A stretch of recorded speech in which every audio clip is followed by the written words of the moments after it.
ഇന്ന് നമ്മൾ നോക്കാൻ പോകുന്നത് ഒരു പ്രോബ്ലം സോൾവിംഗ് ആണ്. √27 പ്ലസ് √45 ഡിവൈഡഡ് ബൈ √75 പ്ലസ് √125. നമുക്കറിയാം ഇതിലൊരു നമ്പേഴ്സും പൂർണ്ണവർഗ്ഗങ്ങളല്ല. സോ പൂർണ്ണവർഗ്ഗം എടുത്തിട്ട് പ്രോബ്ലം സോൾവിങ് നമുക്ക് സാധ്യമല്ല. അതുകൊണ്ട് നമുക്കിതിനെ ഫാക്ടേഴ്സ് ആക്കാം. 27 ഫാക്ടേഴ്സ് ആക്കി കഴിയുമ്പോഴത്തേക്ക് 3 ഇൻറ്റു √3 ഇൻറ്റു 3 ഇൻറ്റു 3 എന്ന് എഴുതാം. ഇനി 45നെ സെയിം ഇതുപോലെ ഫാക്ടേഴ്സ് ആയി കഴിയുമ്പോഴത്തേക്ക്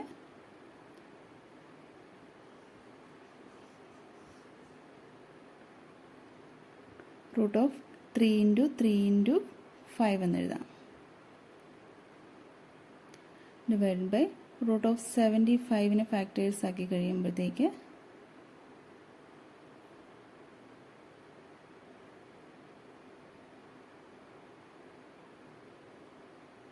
√5 ഇൻറ്റു 5 ഇൻറ്റു 3 എന്ന് കിട്ടും. √125നെ ഫാക്ടേഴ്സ് ആക്കി കഴിയുമ്പോഴത്തേക്ക്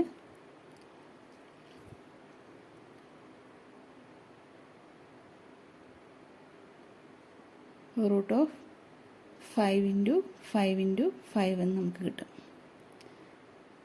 ഇനി നമുക്ക് റൂട്ടിന് വെളിയിലേക്ക് എടുത്തു കഴിയുമ്പോഴത്തേക്ക് ഫസ്റ്റ് √3 ഇൻറ്റു 3 ഇൻറ്റു 3ക്കകത്ത് നിന്ന് 3√3 എന്ന് നമുക്ക് കിട്ടും അല്ലേ. Plus 3√5 divided by 5√3 plus 5√5. നമുക്കറിയാം അംശത്തിൽ രണ്ടിലും എന്താണ് 3 കോമൺ ആയിട്ടുണ്ട്. അപ്പോൾ നമുക്ക് 3 വെളിയിലേക്ക് എടുക്കാം. 3 ഇൻറ്റു √3 പ്ലസ് √5. ഇനി ഛേദത്തിൽ രണ്ടിലും എന്തുണ്ട് 5 കോമൺ ആയിട്ടുണ്ട്. അപ്പോൾ നമുക്ക് 5നെ വെളിയിലേക്ക് എടുക്കാം. √3 പ്ലസ് √5. ഇനി നമുക്കറിയാം അംശത്തിലും ഛേദത്തിലും √3 പ്ലസ് √5 വന്നിട്ടുണ്ട്. അപ്പോൾ നമുക്കത് രണ്ടും കട്ട് ചെയ്ത് കളയാം. നമ്മുടെ ആൻസർ 3/5 എന്ന് കിട്ടും.